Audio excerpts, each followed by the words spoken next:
Hello, everyone. This is criminal profiler Pat Brown. This is me losing my voice. Welcome to Patron Hangout number 205. And I see a good group of people here in the chat room, which I haven't had a chance to say hello to. So I'm going to say hello to everybody. So we have, let's see, is it Martin or Martina? Now I just don't know because you can't hear anybody's name being said. Tonia's here. Lady Jane is here. I really have lost my voice. Aisha's here. Lisa's here. And let's see, Kara's here. And who else? Melrose is here. Amy is here. Carla is here. Tetrafin is here. Did I already say Allison, Cauliflower, Spike? Did I say Clarissa yet? Melrose, Casales, and Harper, and Lauren, and Felicity, and who else? UK Royal Watcher is here. And if I missed your name, I apologize. And you can see and hear me. That's good. Oh, I'm looking very tan today. Yeah, actually, it's kind of funny you say that because usually I do put on something because I don't need any more tan, or more sun. But I went with a friend the other day, and I wasn't going to even get in the pool for more than 15 minutes. And somehow we started talking in the pool. And then she got out. Another lady was talking to me. And I forgot to put the sunscreen on. And it was cloudy. It was a very cloudy day. But, as I say, even when it's cloudy. So, yes, this is actually showing a little bit. The sun, it's not really sunburn. It's just a little bit red sun. So, but yeah, it still was a nice day. So, anyway, before I get started, I do want to say to people who are new to the channel and would like to be in the chat room, please do click the link below for Patreon and join Patreon. And it is $5 a month for 8 live shows. My live shows are usually patron only, except for rare occasions when I want to introduce the concept to other people of coming to a live show, or there's something in that live show I really want a wider audience to be able to jump in on. But personally, for most of my shows, I prefer a smaller group, which is pleasant and they know each other and it makes for a much nicer time. So if you'd like to be a part of that, please do click below. But all my shows do go public, so there's nothing hidden. So if you don't want to come to a live show and just sub to the channel, and I appreciate subscribers. And there we go. All right. Now, a healthy glow. That's what Harper said. I have a healthy glow. Okay. You can say that. Any rate, well, you know what? I probably have too much of. Wait a minute. I got to check this out. Wait a minute. Wait. I had to go out and I had to come back in. So now you get to watch. Okay. Now see how much better I look. There. I've improved myself. Because now I've moved the make your skin look better button. Yeah. Wish I could have that in real life when just walking around, you could just have that filter in front of your face. Nobody know what you really look like. I'm more tan now. Really? Anyway, let's get to this. Stuff to talk about. All right. I don't know how I missed certain things way back in June, but I just thought this was kind of amusing. The Madeleine McCann case. All right. So what I didn't see, of course, it comes out on AOL.com, but it just amuses me because there's always another theory. I mean, you got Christian Bruckner, who is the big theory now, that a German pedophile, abducted Madeleine McCann, and the German prosecutor keeps trying to prove that he did it, but he never comes up with anything at all, quite frankly, outside of the fact that he's a creepy dude, probably a psychopath. Well, he is a psychopath. He's a rapist. He's a creepy dude. And could he have kidnapped children and murdered them, and raped and murdered them? Sure. But there's just no proof linking him to the Madeleine McCann case. So you can have a theory, and this is why I want to talk about this. People keep coming up with theories in so many cases. We see this with Amy Bradley recently, the cruise ship. The big theory is that she was kidnapped by sex trafficking. The problem we have with what people call theories, why don't you want to look into this theory? Well, because it's not supported by any evidence. That's why. You can come up with a million things about anybody at any time.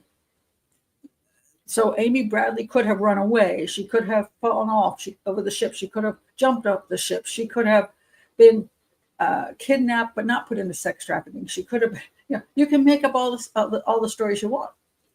But the problem with theories is a theory, reasonable theory, is supposed to be based on evidence that you develop from the evidence, a theory, not you make up a theory and then ignore the fact there's no evidence to support it.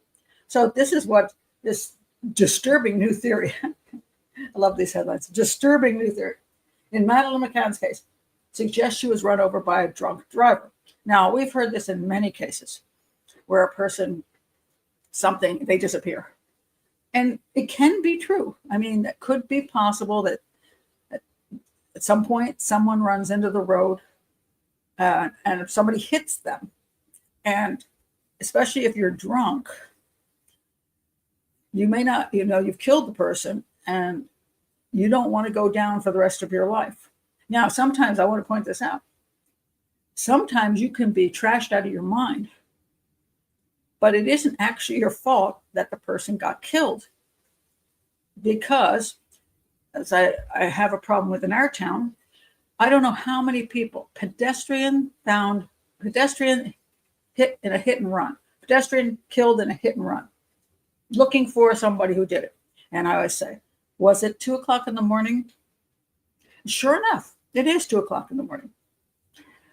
And at 2:00 in the morning, you have pedestrians being hit on a road that they were walking down, often in black clothing, without good lighting on the road. And in our area, just to point out the truth of it, we have it's a very high African American population. Dark skin tone is not seen as much as pale skin tone. If you're driving down the highway, they don't stand out as much. So you got a black guy in black clothes walking down a black road. So here comes drunk person. They're driving along, and the guy that they hit is drunk too. So you can see how this works. So you got the drunk guy driving, but he's still on the road. He's still going straight. And drunk guy goes like this, and drunk guy driving doesn't see him, and he steps in front of the car and he nails him. Now he knows if he stays there, when the police come, he will go down for God knows how many years in prison, even though in reality, the actual accident wasn't his fault. Should he have been drunk behind the wheel? No. Could he have killed somebody and it be his fault? Yes.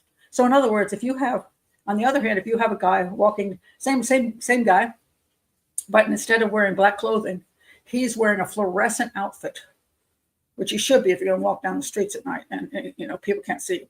He's got a fluorescent jacket on. Still African American, but he got a fluorescent jacket on. And he's a good portion off the road. And so he's nowhere near where the car driving down the road should hit him.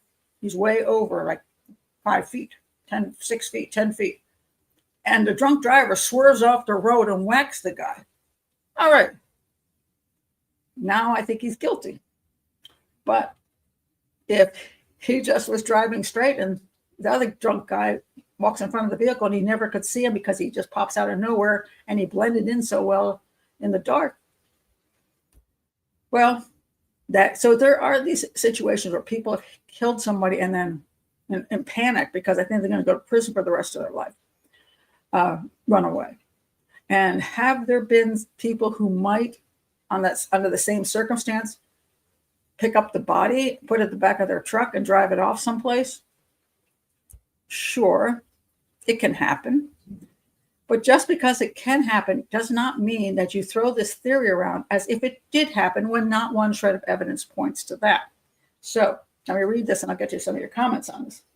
A Portuguese newspaper has unveiled a disturbing new theory in the disappearance of Madeleine McCann. Okay, now 20 years later, or whatever, I can't remember how many years it's been now, that aims to challenge everything people thought they knew about the case. No.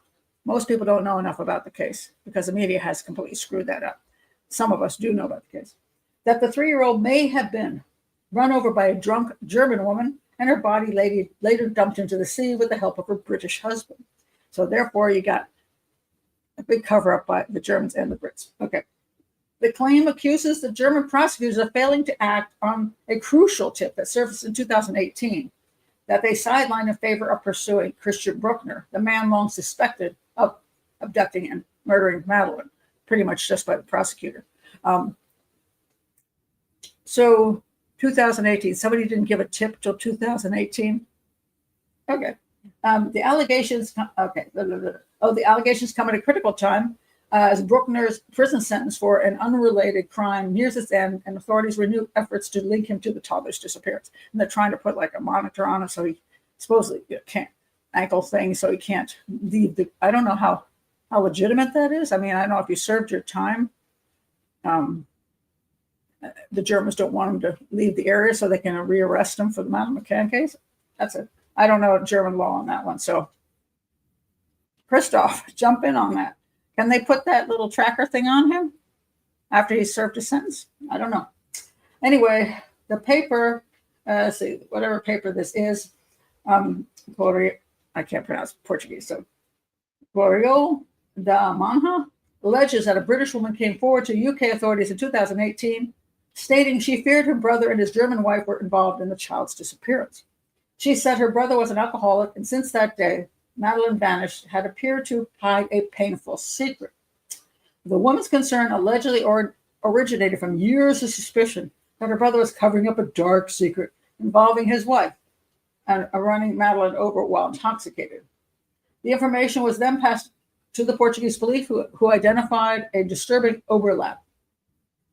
A report filed on May 4th, 2007, the day after Madeleine vanished, by a neighbor of the same couple. Okay, that at least is something. According to the report, the neighbor told police she had heard the man yelling, "Why did you bring her?" several times during a heated argument with his wife. Ooh, it's okay. Okay, so they're both drunk. His wife carries in a dead child, and he's yelling at the top of his lungs, "Why did you bring her?" All right. The neighbor described the couple as alcoholics, with the woman being of German origin and the man British. It was the same man whose sister reported him to the police. She was the woman who had been drinking in a cafe next to the Ocean Club where little Madeleine was staying. Despite the new lead, the paper claims efforts to pursue the theory were blocked by German authorities because they want Christian Bruckner to be the one who did her in, because the prosecutors hung his hat on that. Portuguese investigators reportedly requested authorization to carry out a covert operation involving an undercover officer tasked with befriending the German woman in hopes of getting a confession from her. German prosecutors were asked to authorize. Oh, sorry. Let me keep going. Oh, wait a minute. Okay. German prosecutors were asked to authorize a covert police operation with someone posing as a friend of the woman's and trying to get her to confess, but the courts refused. They decided to continue solely with the investigation into suspect Christian Bruckner, rejecting all other possibilities, including the McCanns, mind you. But that's what UK did too, right? Let's see. The German authorities turned down requests to probe whether the German woman might have driven Madeleine home drunk after hitting her and then disposed of her body at sea. The theory was supported by a witness who allegedly told the police at the time they had seen a woman and a young girl in a car, matching the one owned by the German wife. Okay, wait a minute. What's wrong with it? Okay, I got to stop here. I'll go back to the rest of your comments. But first, what's wrong with that picture? Let me read it again. The theory was supported by a witness who allegedly, now, first of all, we don't know who the witness is, and then allegedly, I love these things, allegedly, told the police at the time they'd seen a woman with a young girl in a car matching the one owned by the German wife. What's the problem with that entire statement? Get a profile here. Well, that is true, Carla. I always thought it was the parents, and when our Pat and substitute detective both said the same thing, I'm good. Gonzalo Ramos, don't leave Gonzalo Ramos. He was the one that was first, obviously the detective involved in the case. What's wrong with the statement? Come on, one of you guys got to come up with it. They had seen a woman and a young girl in the car matching the one owned by the German wife. Okay, that's not the issue, though. Think about it.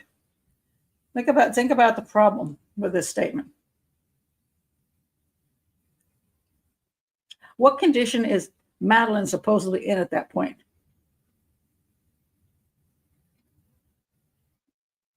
What condition is Madeleine McCann in at that point?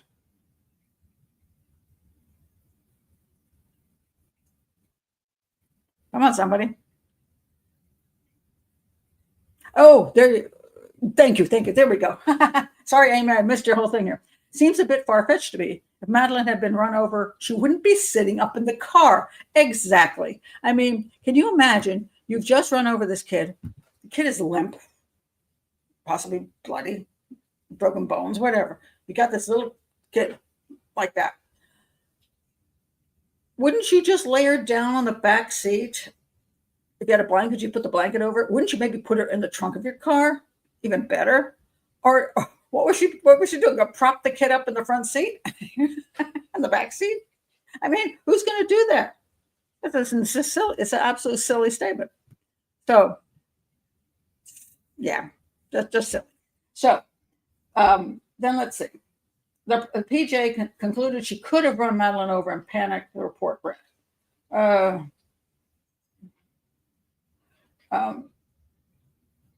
Yeah. Is there anything? Is it possible? So let's look at any. You can throw anything out and make it possible. Now, when you're looking at things in the beginning, you could always say, okay, let's come up with 20 different scenarios. I prefer not to call them theories. I prefer to call them scenarios. By the time it gets to be a theory, it should have something that has some validity to it. Now, so a scenario would be Madeleine got out of the apartment while her parents were drinking themselves at the club, and she wandered into the street, got hit by a drunk driver, which, by the way, in that area, that street is very narrow. So how fast was that drunk driver going anyway? You know. Anyway, so she somehow wanders into the street. Somebody hits her and panics, picks her up, and takes her away. It's a scenario. Is there any evidence that this happened? No. Is there any evidence that something else happened? Yes. So when you're looking at evidence, you know, sometimes the problem is people come up with a theory and then try to fit all the evidence to the theory. And you're not supposed to do it. You're supposed to look at the evidence and then build the theory. But, you know, human beings can't help but coming up with scenarios. I mean, I think we all do, no matter whether we're professional or not. A scenario might occur to us. But you don't want to run off with that scenario without saying, okay, I got to go back to the beginning and examine the evidence and see where the evidence takes me. And then build your theory. And if your theory happens to match one of your scenarios, well, okay, then. Yeah. So, had Madeleine been reported missing before its neighbor called? I don't know. Yeah, this is actually true. And someone could say an alien abducted her, but that doesn't make it true. Well, and we don't know yet whether aliens exist. So for all the missing people in the world, there's a stupid channel that keeps pushing that. I won't get the channel's name because I don't like it. But I mean, if aliens exist and are able to snatch up people off the streets and whatever, sure, maybe it's true. Oh, thank you, Amy. Loved your book and Amarals. You guys hit the nail on the head. Yeah, and that's why the McCanns went after the two of us, because we had a similar theory, but he was the detective on the case and I was a well-known profiler. Those are the people that they worry about. Some people wonder why they haven't gone after Bernd Stellander and his new book that I have done commentary on. It's because he comes across as a nutter. He does. He comes across as a nutter. Now, mind you, the book is like this thick, and he's gone through many scenarios without solid or any reasonable support, in my opinion. And he's gotten way more publicity than I have on YouTube. I mean, he's gotten these wonderful interviews. I've got a million. I forgot who he did the twice. He's done an interview with somebody can tell me who it is. Well-known guy. And he gets like 1 million views. No, and he sold a reasonable amount of his books. He hasn't come through with any proof that he has. His cameras have taken pictures of the McCanns or their friends lurking around the area where he says Madeleine was buried. But I think the McCanns figure there's no reason to say anything because he comes across as being a nutter. And he's not a profiler. He's not a detective. I think he was a golfer and and he sells equipment or something like that. And he's gotten interested in the case because he lives in Portugal, which is fine. I don't object to that. But I think because of the way the extensive scenarios he presents, they're like, yeah, no, in the long run, nobody's really going to go with that. So they're just going to let it lie. They're going to they're not going to do anything about it. So that's why his book is still on the market. And at Amazon, where I told him he could put this book, by the way. So why are we talking about aliens today? Well, if I disappear in the next 10 minutes, it is an alien. I mean, okay. So anyway, let me go on now. I thought that was really interesting. I missed that. That came out in June and I never saw it. Some of you do ask about the cat. So like the cat, Mac is looking at you, but this is Mac kind of when he comes into my room. He looks so evil. It's like, he's like, where's the food? And then I feed him on my hand, and then I feed him on my lap. He does stand on my lap. And then what's left over in the bowl, I then set out extra food for him. And then he stays in the room a little bit, eats his food. And the other day, he's actually laid down for like 30 minutes, and he enjoyed himself. And then he left. But he's still my very, very feral cat. And I thought you might like to see Rocky. He's my daughter's dog, Cane Corso, lives next door. And he likes to pop up in my window, which and look in at me. So I always wonder, he's getting so big.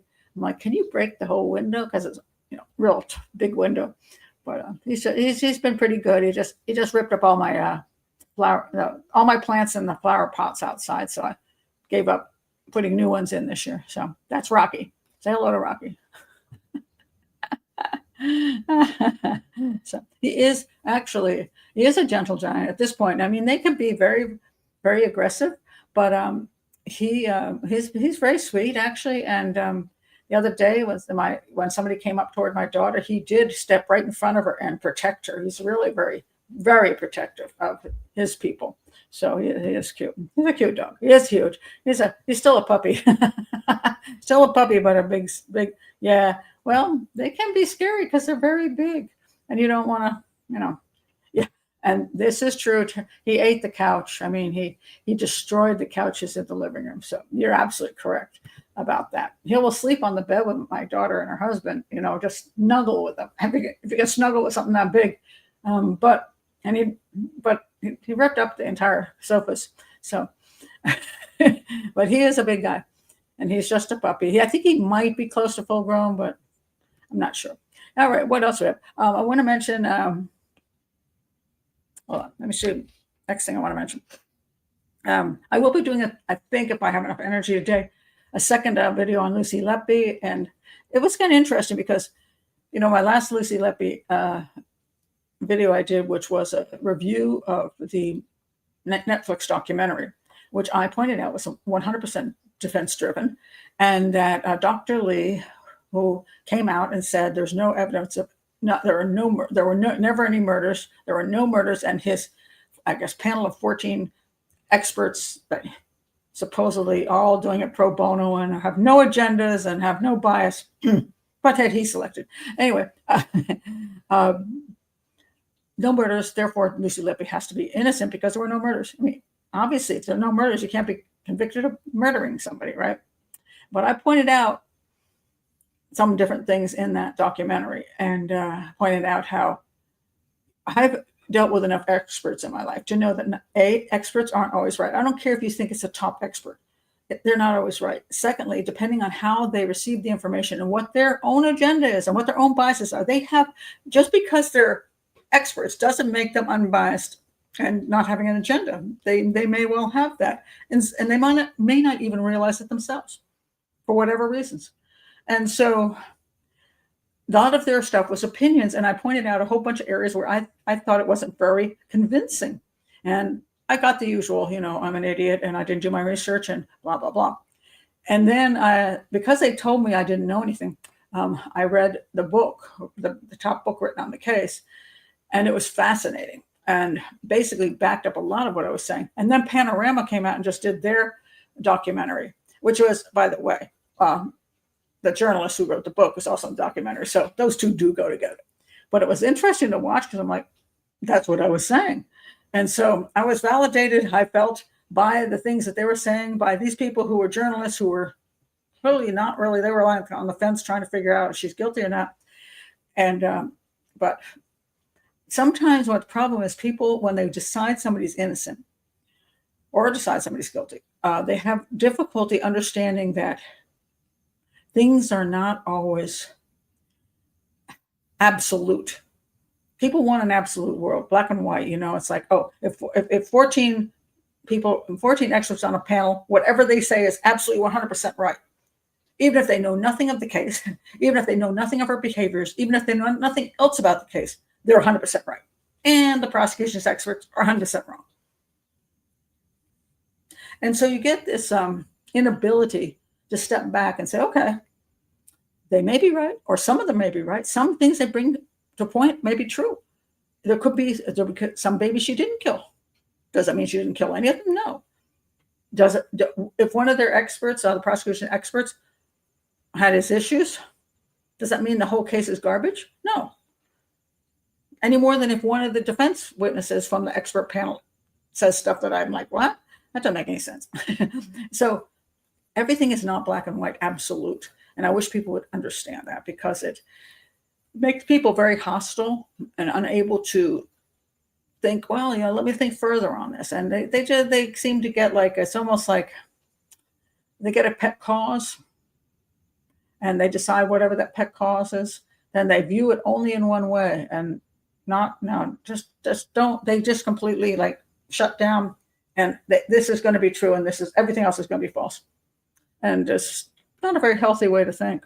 Well, the Clarissa, it's an interesting point. Experts these days are getting less and less expert.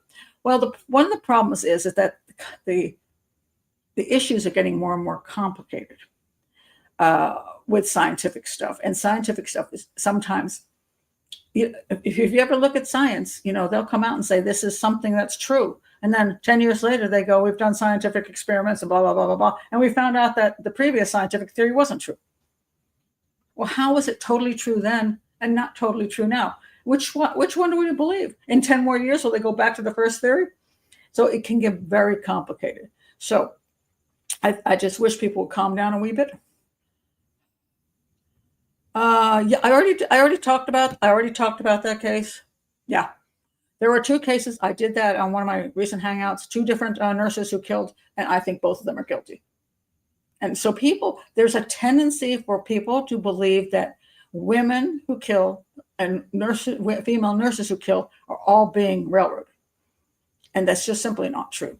So, but yeah, so I already talked about those in a hangout, because I found that doesn't mean there can't be somebody who is railroaded, or there's somebody who didn't actually do it, although they look like they did. I'm not saying that. But those two, there was the Dutch nurse and there was what was the other one? Maybe the other one was British. I can't remember. But both of them I found guilty. I did not have an issue with that at all. So, but, other thing happens with when time goes by, people can get very, this person's guilty. And as time goes by, they lose that passion and lose the original evidence. And when the defense then spends the next 10 years trying to brainwash the crap out of the public via the media, which is the huge technique, which is what Lucy Letby's a solicitor is doing, that guy is a scumbag, in my opinion. And his whole point is to brainwash the public. He's not just defending her and saying, hey, these things don't make sense. He does everything he can. A huge media blitz. And just spending massive amount of time in the media because it benefits his own career. So we sometimes don't understand how it gets to the point where everybody starts believing something that originally wasn't believed.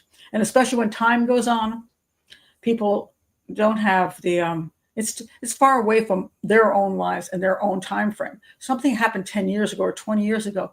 we don't have as much, we're not that obsessed about.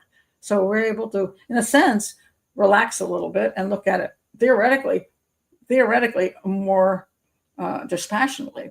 But on the other hand, because it's so far away from that time, people look at this person sitting in jail looking all sad, or whatever the defense is saying, they're like, oh, that poor person. So it's just interesting. It's on YouTube. I didn't find it on YouTube. I only found short clips and a trailer. I didn't find it on YouTube. I went over to BBC with my VPN and I watched it on BBC. But I will be, I think if I have the energy today, I will do a show on it. If I don't have the energy, maybe I'll do it tomorrow. But I want to do a show on what I learned from the book and Panorama. So I'd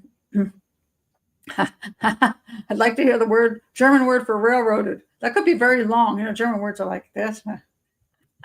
Gosh, I don't know what it's going to be now. So anyway, that's happening. The show I'm going to do on Sundays is an Irish case. This was the case of, let me see if I can pull it up. Okay, let me get her name here. Lesley Ann Gault. That is the woman there. She went through one trial, was found not. No, there was the jury couldn't come back with a verdict. She went through a second trial. She was convicted. She went through a third trial, and she was found not guilty. And so she was out and about. She was out in 2004, where she's lived out her life, become a Christian and remarried. And the whole reason this is interesting is that this young man. So there is a show. It is also on BBC, which I also saw on the VPN. Murder in the Bedroom. It's from the shows called The Crime I Can't Forget. I really like this show. I like to listen to the detectives in this show. So it's worth a watch before I do this Sunday show. And that's the son of the woman. And over here it says, my dad was battered to death with the hockey sticks. Cops suspected a bungled burglary, but the truth ripped my family apart. All right. So it's a very interesting case. And I will go through who they convicted for it and why the wife was up. And this young man's mother was also considered a co-conspirator in this case. And that she got out. And then I'll discuss whether the jury got it right or not, as far as to why she got out and is not considered guilty now and has moved on with her life. So it's a very interesting case. So I will be doing that case. And what's the name of trying to remember hold on a second. I'm just trying to find his name. What's his name? It is a very well-known case. And the victim's name is, hold on a second, stuck here. Jeremy. Oh no, that's a new husband she's got. Gordon Grant. No, that's not it either. I'm having trouble here. Paul Gault. Sorry, Paul Gault was a gentleman who was killed, and so brutally murdered with a hockey stick. So a very interesting case, and I've got there's a lot of interesting things I want to talk about with that case, which is why I'm going to do it. So one of you did bring the case to me and say this is an interesting case, and I agree. Nicholas, somebody said, what? I'll take a picture of whatever you're saying here. I don't know that case. I do not, but I'll check it out. So I'm just checking some of your comments here.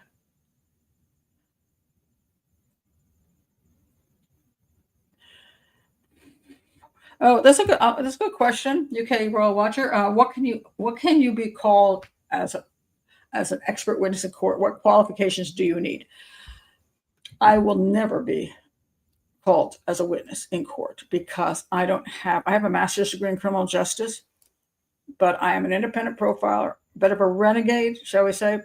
Don't have a PhD with a doctor behind my name, Dr. Pat Brown. I wasn't with the FBI. So no prosecution or defense will put me on the stand because I will be ripped apart by the other side. So one of the things they tend to do is look for people who have a lot of credentials, and enough credentials that the other side can't trash them as a witness and say you're not really an expert.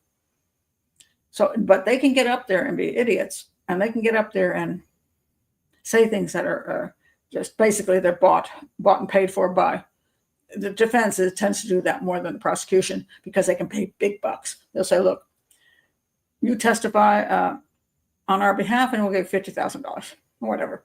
And it's a big chunk of change. So sometimes what they'll do is, and I've seen it happen. I've had some experts I do respect.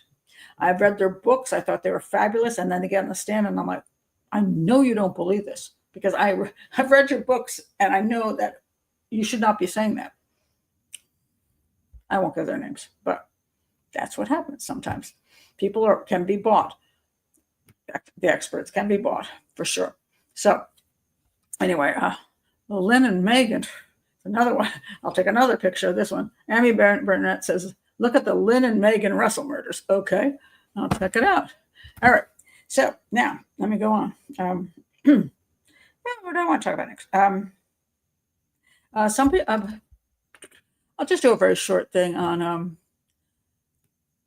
because this keeps coming up. Of course, these poor little Nova Scotia kiddies have not been found, and apparently the tendency is to think that the stepdaddy might have something to do with it, because he's kind of sketchy, you know what I mean? And there's a bunch of things about him which are concerning. Like he says, well, I'm not an addict, but I've tried everything under the sun, including meth. Children have shown up with black eyes. And supposedly he was not so great to his partner. So a lot of people have their eyes on him. And also the mother of the children, because those are her biological children, not his, left him and kind of wants nothing to do with them. So one of the things, I think it was, may have been Dr. Grande pointed out, usually when you have two people involved in a crime, like let's say the kids, something happened to the kids, like drugs related out in the house, and the kids got into the drugs and they died. And therefore the parent, the mom and the stepdad put their bodies someplace so they wouldn't get in trouble. If they did it together because they're both guilty, it is pretty rare that they would split up, because once you split up, the other one, you don't know what they're talking about. You don't know if they're going to say things about you. So usually you stick together if you're partners in crime, essentially, which I thought was a valid point. So they're looking at a lot of things in the case, and people are wondering why it's not going quicker. Well, they've obviously looked for the bodies of little kids out in somewhere in the massive woods, and they've not come up with it. And it doesn't mean they couldn't be out there, because the theory is they could have wandered away. Kids were more comfortable in the woods than had previously been said, that they like to play they do little things on basically on the edge of the property with the woods. Not that they were wandering off into them, but could they have wandered off? Yes. Could they have, for some reason, not been found? I guess. Is it likely that they're out in the woods? No. But, I mean, it's hard to find bodies sometimes, especially small bodies. And they are big enough to walk a reasonable distance and get lost. And who knows? Just who knows? And then the second theory is they got kidnapped. In order to do that, they would have had to have left the backyard, gone out into the street, just when some predator was rolling by, who decided to grab them and take them away. And so that's, is it possible? Again, possible. Or did something happen on the property? So what they're looking at the moment, which will, if it doesn't lead to something, you're going to get the situation where it's just going to go on and on and on. Hold on a sec. Let me find it.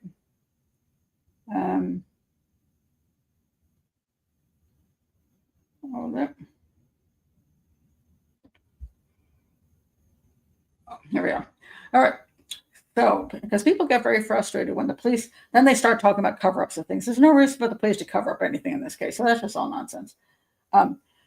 The home life was strained. They're finding out more and more that the home life was not good, shall we say. And it doesn't mean the home life is always bad. This is something else people don't quite understand. Even if people do drugs, even if people are alcoholic, even if people aren't quite being the best parents, it doesn't mean that every moment of the children's life is bad. So you could see them happily sitting in Chick-fil-A, looking like they're having a good time. And you say, well, and they are. And maybe they're given some cute presents and they love the presents they got. Or they have a happy family night. It's like serial killers. Serial killers aren't killing people all the time. They're living a lot, most time, normal lives for the most part, if they're married and have kids. And so they're going out and they're bringing pizza home to the family and they're watching a Disney movie.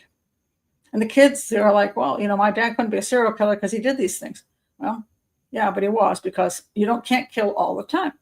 So even in families that are messed up, now if they're super, super messed up, I'm not talking about the ones where the children are put in cages, or there's so much violence in the home. I'm not talking about that. I'm talking about people who just aren't the best parents and have mental problems, some addiction problems, whatever else. They may not have the best house, but it doesn't mean every moment of the kid's life is terrible. So they have noticed that, but it wasn't the best home life, which makes the police look more closely at the family as to what could be wrong. Then you get cases like Lindsay Clancy. She had a perfect home life. She had the pristine house, all the proper little toys. She was a nurse. I mean, everything looked great till she murdered 3 children. And so, it's hard to say. But what they've talked about here, and one of the news statements, hold on a second. It's a very long article, and I want to find this is some people think the children are still alive because they wouldn't have gone off into the woods by themselves. Well, that means they're kidnapped and being held in somebody's basement, which I'm always kind of curious why people think that's a cool thing. Because generally speaking, first of all, one of those kids may not be alive if the predator's not interested in that particular sex of the kid. So he might just off them and keep the girl, for example. Or he might sexually assault both kids. But if a child predator got hold of those kids and they're in a basement, I don't know that I wish that on the children, because that's pretty brutal. And not a good thing to think about. Where is it I'm looking for? Very long article. Okay, where is it? Oh, here we go. I thought I was going. Wait a minute, one more. Okay, this is something I hadn't heard before, but it's now here. Maybe other people have already heard it because some people are really focused on this case. I don't spend every day looking at the case. I look for breaking information on it. There is, however, at least one account of strange activity at the mobile home that night. RCMP spokesperson Corporal Carly McCann confirmed that the police received a tip on May 8th from someone who described hearing a vehicle come and go from the mobile home throughout the night before the children were reported missing. A neighbor spoke to the Globe also reported this information. The neighbor said they were working on a vehicle in their own yard when they heard the same loud 5-speed car come and go from the trailer about 6 times from midnight to 5 a.m. And they reported that to the police. That's interesting.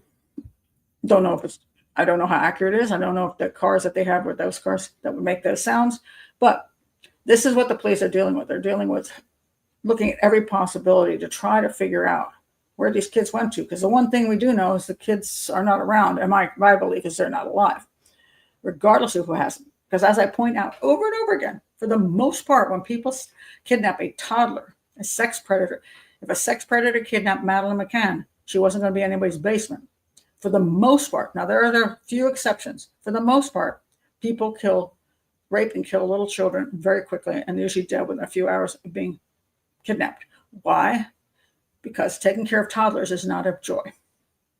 Teenager is a different thing. You can keep that girl in your basement and you can have fun with her, and she'll get some like Stockholm syndrome going, and then she'll try to please you, and then you can have a little friend, little kids cry and whine, and they're not fun. So most of the time, pedophiles, sex predators just do them in quickly. So I don't believe the kids are alive. I wish I could say I did, but I don't. But the question is, what happened to them? And I don't know how long it'll take to answer that, because we have other cases where we've never found out the truth. And that's also unfortunate. Oh yeah, you're talking about, yes, that is true. That is, what's his name? Is German guy, I think. And then he had babies, he had kids with her. Yep. That was a horrific story. But usually there are cases of strangers doing that, but there are more cases of a parent doing that. What a psychopath. Yeah, it's pretty creepy. Joseph Fritzl. Oh, okay. Did I? It was Austria, not Germany. Sorry. Did I talk about that? Okay. I can't remember. It's too far ago. So, one other thing I want to mention is the West Memphis 3. They have approved using the M-Vac to try to extract DNA from whatever evidence they still have. In the West Memphis 3 case, that's three little boys were murdered, and 3 young men, teenagers, were convicted. And then after a massive defense and media blitz, making movies and all that kind of stuff, they took an Alford plea and were released. Said we did it, but, and now they're saying, of course, they didn't do it. And one of the questions comes down to, when people ask for evidence to be found, John Ramsey, in the JonBenet Ramsey case, he keeps pushing for more DNA testing, mostly touch DNA testing, more touch DNA testing, more. And in this case, we have the same thing from the defense team. We want more testing. And you say, well, if those 3 teens were involved, wouldn't they just not want more testing? Wouldn't they just want to disappear into the woodwork? They're already free. Why don't they just live their lives? Why would they want things tested? People say about the McCanns, why were the McCanns so vocal for so long? Why didn't they just, if they did something, why didn't they just say, we're going to let the police take care of it and just sort of slither away? Why does John Ramsey keep pushing for more DNA? Well, one possibility is that all of them are innocent. They're innocent, and that is why they want to prove their innocence, and they want to know who did something terrible to the victims. And it makes sense. I mean, it tends to make sense. You can say, well, that does make sense, you know? And I've had that question as a profiler many times. Well, wouldn't they just be quiet? So isn't this proof that they're not guilty? You would think. However, there are times when the person involved knows that whatever they're requesting is not actually going to bring any new evidence. They know DNA isn't going to be found. And they've already started a whole process in the public eye of being this victimized by the police and the government and the prosecution, of being accused of something they're not involved in or didn't do. And therefore, they can play that role. They can get into the role, and they can enjoy the role so much. Because if they don't take that role on, they become nobody for the most part. If John Ramsey shut the heck up, he wouldn't be over at CrimeCon with people hugging him and telling him how poor guy. If the McCanns hadn't kept pushing what they pushed, they wouldn't have the money they have through the book and through their fake fund. In this particular case, we got what's his name? I'm just blanking. Give me his name. The main character in West Memphis 3. Damien Eccles. All right, sorry, when I'm at Damien Eccles. He's supposedly the biggest pusher of this whole thing. Why? Well, who will he be if he isn't the hero? Many people just adore Damien Eccles. They just think he was just so railroaded, and he spent all this time in prison, and he's a nice innocent guy and gets so much attention. by being that guy. And his defense team, I don't know whether the defense team thinks he's innocent and the other two guys are innocent, but the defense team also wants to keep going with whatever they got to keep playing the game too, because that keeps them in the public eye. So it's really hard to know whether somebody is doing something, demanding that more testing be done because they truly want to find out, because they didn't do it, who killed their loved one or who killed the victims that they were accused of. Or are they just continuing to play the game because it still benefits them and they're not worried about anything being found? So the M-Vac thing, I mean, in the Madeleine McCann case, they're not going to come up with one dang thing, in my opinion. Now, some people say, well, what if in the Madeleine McCann, I'm sorry, JonBenet Ramsey case. In the JonBenet Ramsey case, they've already done DNA testing. They have come up with some touch DNA that has been linked, supposedly, I guess it's 3 men and a woman or something like that, like half the town was in there attacking her. But it's meaningless touch DNA. It could come from literally any place. And certainly there weren't 4 people involved or 3 or 4 people involved in the basement of the Ramsey household. Now, if they do better touch DNA, we're not talking about semen, we're not talking about saliva, we're talking about touch DNA, which just floats around. If they find John Ramsey's DNA, big deal. It's just his daddy. If they find Patsy, so what? If they find the brother, so what? They're relatives, and if they found the semen of dad, DNA from semen, that would be an issue, or the brother, that would be a huge issue. But if they're just going with touch DNA, John Ramsey can beg for all the tests in the world. He'll know, even if he was involved, or his wife was involved, or his son was involved. Not one of those tests are going to mean anything. So nothing will ever come back to hurt him. He's free and clear. And what he can hope, now, what people will hope, now this is what he could hope if he were innocent and his family was innocent. And people who believe the family has nothing to do with it, what they hope is that DNA will pop up one day that will match somebody who has no business having their DNA there. Not somebody like a child predator. So if you got a child predator in prison and his DNA shows up on JonBenet Ramsey, and it turns out he was in the area at the time, well, then I will say I was wrong, because there's no way his DNA should show up there. Now, if the DNA shows up of a father of one of the kids at the Christmas party, so what? The father touches the kid touches JonBenet, and then the JonBenet touches herself with her hands, and that DNA can be meaningless. But if it turned out to be a child predator, proven child predator, and he was absolutely proven to be in town, that would be something. So unless you got that kind of, wow, okay, there's no way you can deny that, then that's what people are hoping. They're hoping that kind of DNA will pop up. But if John Ramsey knows that DNA isn't going to pop up, he can have all the tests done he wants, and nothing will ever come back on him or his family. So it's hard to tell when they do this kind of when somebody's involved in something or not involved, why they're doing what they do. So yeah, it's very, very tricky. So it doesn't absolutely prove anything, is my point. One of the things I was asked to look into was this young man. This is just a recent case. Where is he? Where's this guy? Oh, here he is. Okay, this is Giovanni Pelletier. I don't know if that's how you pronounce it, but I'll call him Giovanni. This young man disappeared and then was found dead. And I was asked to take a look at this because it's an interesting one. Let me show you some more pictures of him.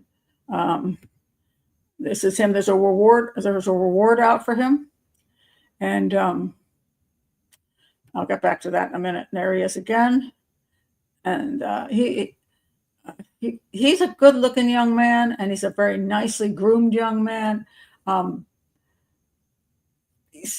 didn't see anything in his history that would make me say, well, have questions about him. And he wasn't going to, especially he wasn't out partying that night, and clearly got trash drunk or doing drugs. It wasn't like that. So I'll tell you the circumstance he disappeared and then how he was found. And it's a little bit weird. All right. So this is from People, who I think has probably the better coverage of this case for once. Teen disappears while visiting cousins. Well, yeah, he was going to visit other people in the family, and the cousins were the ones who picked him up. When his mom woke up, she had a missed text from him, help. So this is what happened. He's 18 years old. He's 18 years old from North Carolina. And he vanished last week during an out-of-state trip to reconnect with some relatives, according to his mom. And she says one of his last messages now haunts her amid his bizarre disappearance. Giovanni, last name Pelletier, or whatever you pronounce it, traveled to Florida in late July with his mother, Bridget Pelletier, and her fiance, oh, that's funny. I didn't read this before. And the mother's fiance, Jeremy Brown. Did you didn't hear about you hooking up with her. My son's name is Jeremy Brown. And Giovanni's 4 siblings. And is it? Yeah, there's a picture of him with the 4 siblings. There he is with his this is obviously not with the same person. She got pregnant with him when she was 15, and his dad is in prison for many, many years, for life. So I'm going to say his dad murdered somebody. So mom went on with her life, raised her son, and she's had these other kids, and seems like they're doing pretty well, except this problem. He wanted to visit a relative who was completing chemotherapy. Giovanni had been looking forward to the trip. After he turned 18 in April, he expressed an interest in getting to know his biological father's family in Florida, where he was born and had lived until about age 4 when he moved with his mother to North Carolina. His parents never married. Now, I don't know what kind of family is down there, his dad's family, but I knew his dad's a murderer. So I don't know if the family just had one bad kid and the rest of them are really nice and he just never got to meet them or what. But how he ended up going to see them is problematic. She's Bridget, 34, or Bridget, whichever you pronounce her name, says she was supportive. He was craving the culture and the background from his dad's side of the family, and I couldn't give that to him. Bridget says he was of Italian and Puerto Rican descent. His father is African American. So I wanted him to have those opportunities with his dad's side. Okay. I've always been a person that's just, I think it's overdone that you need to know everything about your, you need to necessarily have every moment that both sides of your family, you got to have a certain contact with, or if you're a certain color, you have to hang out with people of a certain race. I just think that's silly. I think where you grow up, who's raising you, that's your culture. You can go visit other cultures. That's really, it could be interesting. I'm not saying he shouldn't do that because he could just be curious about that whole side of the family. He doesn't know. But this whole thing is like some kind of thing's missing from one's life. I just think that's sad when people think that because I grew up with what I grew up with, and I'm pretty sure that I don't get everything from both sides of my family either. Like my mother's side of the family, I think I saw my grandparents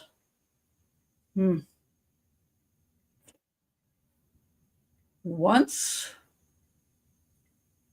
maybe twice in my lifetime. So how much was I getting from that side of the family? And my father's side, I got a little more from because we lived nearby. But a lot of times it's the same thing. We have this stupid medical thing. It's like, oh my God, adopted kids have to know their biological parents so they can get the medical information, what disease they might have. Look, I don't know how many of you are like me, but my parents never discussed any of their issues with us, anything. So they didn't discuss their medical conditions, even though it was a biological kid. Didn't know any of that crap anyway. So I think sometimes so much is overplayed. But anyway, Giovanni did decide he wanted to find out. I don't know what the situation with his dad's side of his family. They could be great people and his dad was just that bad child, But at any rate, Before his family left for Florida, Giovanni joined a text group chat with some of his paternal relatives. He arranged for 3 cousins on his dad's side to pick him up from Englewood, Florida, where he was staying with his mom's sibling and his mom's fiance. She had reservations about him going alone, but she fully trusted her son. Okay. You might have the nicest son in the world. Who's trying to do, he's going to be a good guy. Who the hell are these 3 cousins? You never met them before? 3 cousins. How well? She hasn't been, apparently she hasn't been around that family God knows how long. What kind of people are they? Who are these cousins? You let your 18-year-old boy get in a car with 3 people you did not know just because they are biological relatives in some way, shape, or form. Look, there are people that are related to my family I won't get in a car with, or my husband's family. There's always those couple people you're like, nah, not going to their house, not getting in their car. No, because I don't trust them. She might trust her son, but why would you trust these 3 guys that you got into a car with? To me, that's insane. Anyway, she saw, who's Brown? Brown is his, hold on a second. Anyway, Giovanni goes off when the teens' cousins come to get him around 1:30 a.m. Okay, that's another red flag. First of all, it's 18 years old. He's going off into the wee hours of the morning, taking a 3-hour trip, essentially, in a car with 3 strangers. And especially because they're, what does she know about the 3 strangers? Do they do drugs? Do they drink? And people at that hour of the morning often do those things. Why would you let your kid go off with them? Crazy. Anyway, he leaves at 1:30. He called her at 1:56 a.m. and via FaceTime a minute later texted her sister and her father asking for help when he couldn't reach her. So he's been in the car for less than a half an hour and he's calling for help. Bridget says she didn't see the missed calls and texts until 6:20. She had a silence thing on. I put my kid in a car with 3 strangers at 1:30 in the morning. I'm going to have my phone on. Just saying. Some very bad decisions here. And then I wonder if those decisions are bad. Is there other stuff we just don't know? Anyway, then let's see. She said he only called me that one time, and then no effort was made to communicate with me. No effort was made to come back to the house to let me know. Oh, one of the cousins also placed a phone call to her. An hour after he was picked up, a cousin placed a phone call to her, and then no more phone calls. Why did the cousin place a phone call to her? I mean, that's interesting to me because was something going on in that car, and supposedly there was something going on. Let me read you what this says here. He left on a trip to Mims, Florida with 3 individuals he had only met over the phone, men who claimed to be relatives of his father. Claimed to be. I was hoping they at least figured out he was, but. And do they have criminal records? According to reports, at 1:51 a.m. on August 1st, 2025, Giovanni sent his mother a text message that read, "Mom, help me."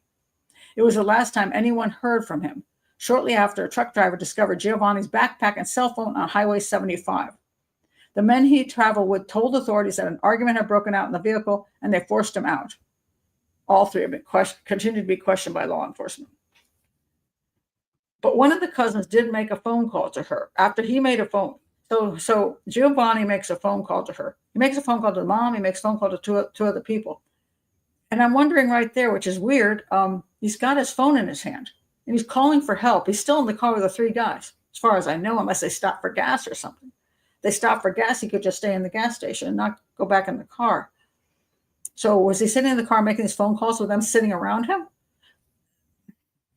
And the phone was with him with the backpack after they dumped him on the side of the road, which they did.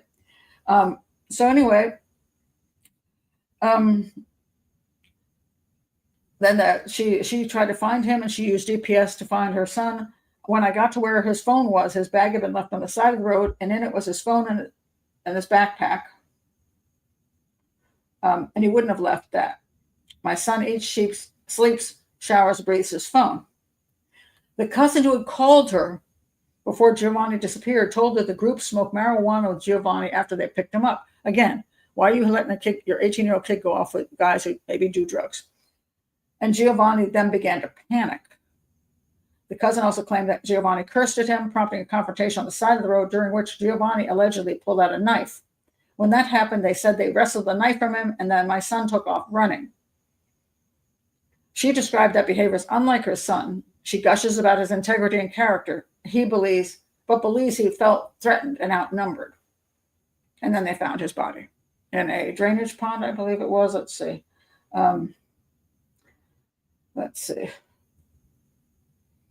Where'd they find him? And so far they've done an autopsy. He was somewhat decomposed, so they did an autopsy and found no signs of foul play. And now they're waiting for toxicology. So what do I think happened? I don't know. If there's no signs of foul play, it all depends on what they mean by that. No knife wounds, no damage to bones, like, you can see that the knife has nicked a bone, no bullet holes in him. He's just depends how decomposed he was to see whether anybody had beaten him. I don't have enough information yet on that. But what I think is odd to me is that he called to ask for help when he was still with them. And then they're saying, and they tried to call the mother themselves. Why? Were they trying to call her to tell her that something's wrong with your son? Why would they call her? If they were going to do something to him, they would have no reason to call the mother. So did something escalate in the car? Yes. But the question is, why was it escalating? Was the weed that they were smoking, did it have something else in it that caused him to start going off and having delusions and becoming aggressive? Maybe. If they gave him weed that had stuff in it that set him off, well, then they're guilty of something there. Besides maybe further murder, they would certainly be guilty of something. But at this point, my answer to this, I don't actually know. I can say that bad choices were made. He should never have been allowed to get in that car with 3 strangers at 1:30 in the morning. I think it's insane. Mom should have kept her phone on. If he thought he was being attacked, why didn't he call 911? Another thing. It's weird. It's a very weird story, but all we can do is wait for some more details to come in, especially on the toxicology report. Cauliflower says, I saw comments from people who live close by who said if you toss someone out of a moving car, it could easily end up in that pond. Okay. So then the question would be, was he tossed out of the car? Did he flee? Did they pull over because he was getting crazy and he got out of the car and ran like they said? And whatever he was in his system caused him to stumble into the pond and drown? I don't know at this point. That's another possibility. They might be used to the stuff and he isn't. But here comes, this comes this interesting point about being an adult, which he was 18, a young adult, mind you. But if they were smoking weed, he didn't have to. Especially if he didn't know what the hell they were smoking. They could say, hey, no, not for me. So if he willingly did it, then he has some responsibility on his side, unless they told him it's just regular weed and it was actually doctored with something. And so that caused him to go crazy on it. And so much of it is doctored these days. It's really hard to say. What is it, K2? That's put in a lot of the stuff that's cheap. You can buy cheap weed and they doctor it with that. And that can cause psychosis. Because I've interpreted, back when I was working in the hospital, I interpreted for quite a few people who that was their choice, especially homeless people. They would get the cheapest weed possible, which is just something doctored with K2. So, yeah. That's where peer pressure comes in. He could have been the adult and not agree, but peer pressure is huge. If he wanted to be liked by these cousins and he wanted to be part of that side of the family, which he hadn't grown up with, people have, unfortunately, I say these things that get in people's heads that this will, I don't know, something that they think they need to know. sometimes it's one of those things where you think you need to know something, maybe you're better off not knowing it. There's some people that you might like to meet because that's one part of your family, but maybe when you meet them, you wish you hadn't met them. I mean, because they're an unknown factor. You don't know whether they're decent people or not. So, unless you really, so one should obviously take a lot of precautions before one leaps into a situation like this. I mean, if he wanted to meet the other side of his family, it would have probably been more appropriate for him to go with his mother and maybe his grandmother, whoever else, and take a trip where they could meet that family in a safe situation where he could, whatever. But meeting three guys, somebody on Facebook and saying, hey, we're your cousins and we'll come and get you and we're going to drive you 3 hours in the middle of the night someplace. Should never have been in that car. Just really sad. Oof, And he does seem like a nice young man. I mean, from the pictures. I mean, you can't always tell everything from pictures, but he did seem like a nice young man. I say, well-groomed, nicely dressed. It wasn't no gang stuff or any of that stuff. Just really it's just very sad. I mean, sometimes when people end up dead on the side of the road, you're like, not saying that to be mean, but they're such a mess and they're not nice people. But he did seem like a nice kid, and he didn't seem like he was looking for trouble.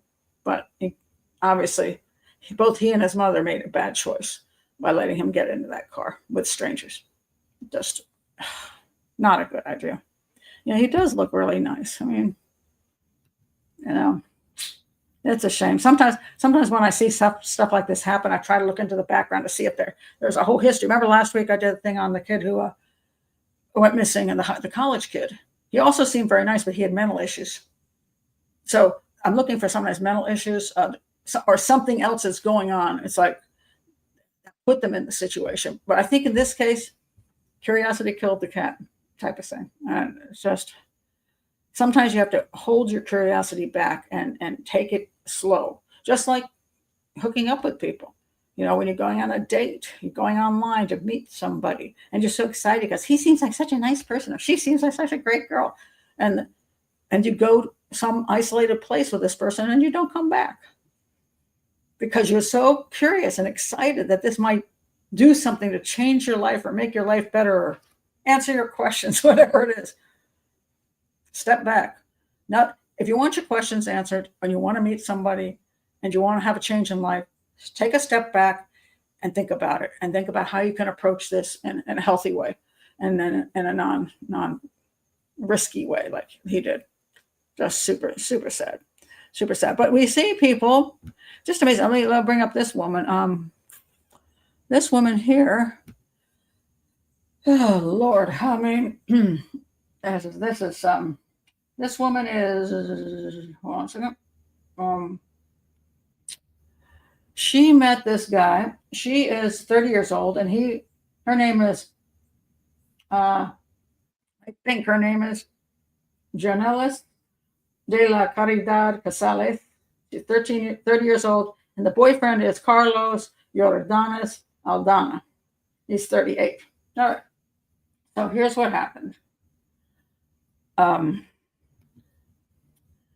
So they show this picture of her leaping into his arms, and he's at the airport, and she's seeing him after 6 years, and he's at the airport, and she's jumping into his arms, and they're hugging, and she's got her legs around him, and she's so happy to see him. All right, what's the truth of this story? The couple had been together for 6 years, but Aldana had just arrived in the United States from Cuba after serving a 3-year prison sentence. Red flag number one. Why's your boyfriend in prison? For 3 years. All right. So anyway, she's like, oh, we're finally back together. Now, let's see if I'm going to skip the end part of the story. Okay, so they met in Cuba when Aldana was already living in the United States. 3 years ago, while on vacation to the island, he was detained by authorities for an unspecified case. While Aldana was serving his time, Casales moved to the United States with a I-2020 document. An I-2020, wait a minute, hold on a second, I gotta figure this one. document, also known as an order of release on recognizance, is an ICE document that allows a migrant to be released from custody while their immigration proceedings are pending. All right. So anyway, he gets out of prison, arrives in at the airport. She posted their emotional airport reunion video to Facebook with a caption, "You are the dream I always pray for. Welcome home."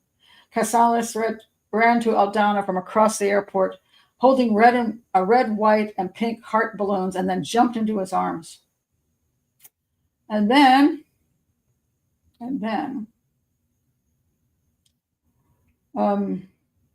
2 weeks after their emotional reunion, Casales was found stabbed to death in their apartment, and Aldana was charged with their murder. The police came to a grisly scene at the apartment complex. They found Aldana outside the building, bleeding from stab wounds to his left hand and shin. A trail of blood led officers from where Aldana was to a crime scene in the apartment. They found her with multiple stab wounds and pronounced her dead at the scene. Surveillance footage appeared to show a bloodied Aldana walking through the apartment stairwell. In the footage, Aldana can allegedly be heard saying, "I killed her." So what's the problem here? Wait a minute. I think I'm trying to find the other article that said why he supposedly killed her. I think, let me go back here, and it was in the other article, which is now missing. I believe what happened was he found out that during the 6 years, she had had a boyfriend during some of that time, and that pissed him off. So I killed her. So, sometimes maybe people you don't really want to be with or should be with. What is this picture? I gotta look at this one. Oh, sorry. What is this one? Oh, sorry, that's from last week. Wrong picture. And then I want to tell you this story. This is Melissa Mingle, and she was murdered by her boyfriend. And here's another picture of Melissa, and there's her boyfriend. Yeah, okay. This is a domestic. Oh, no, you did not do that to me.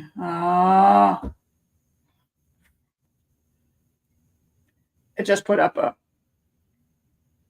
paywall. The paywall wasn't there before. That's what's really annoying. It's when you read it once, and then when you go back to read it again, they put the paywall up. Let me see if I can pull up her story, though. Because I thought, again, it's interesting about why we need to be in relationships that we shouldn't be in, or go for relationships we shouldn't be in. Melissa Mingle. Okay. All right. See if I can find one that's not going to put a paywall. Maybe Wikipedia will help me out. Okay.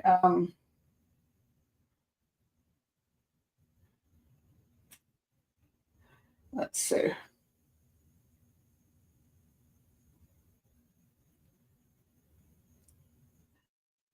Man has pleaded guilty in murdering a woman who was the mother of their son. Okay. Let's see. Well, is that all they have? See, the other article had all the information in it, which is frustrating because, yeah.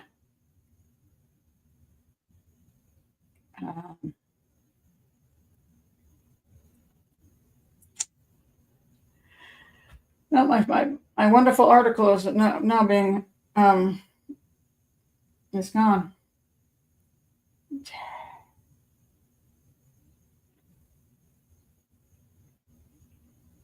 Darn.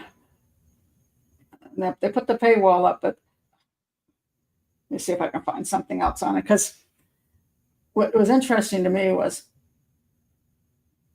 another paywall. I hate paywalls.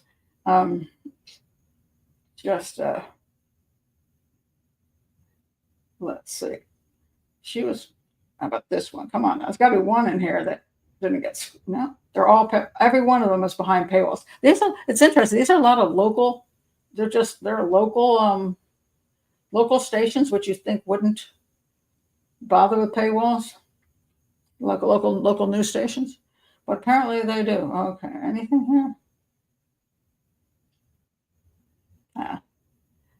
I can't find it. I've lost the wonderful one, unfortunately. And it showed, the reason I wanted to share it was because it showed how many times he kept doing things to her, and she kept going back and staying with him and all this. And it's like, and the families are begging her to stay away from him and all that, but and she didn't, she wouldn't. And eventually he did something. It's like, he obviously was violent.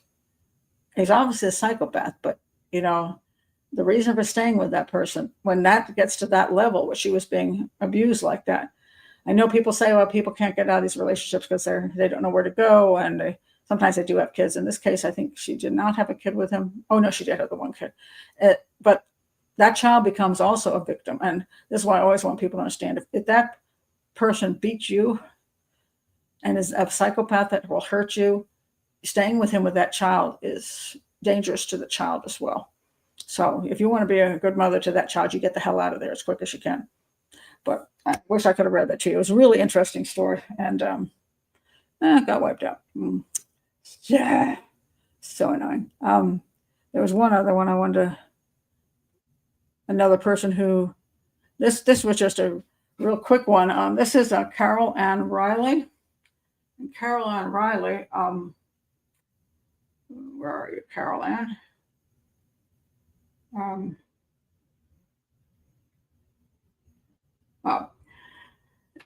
Her case has just been solved.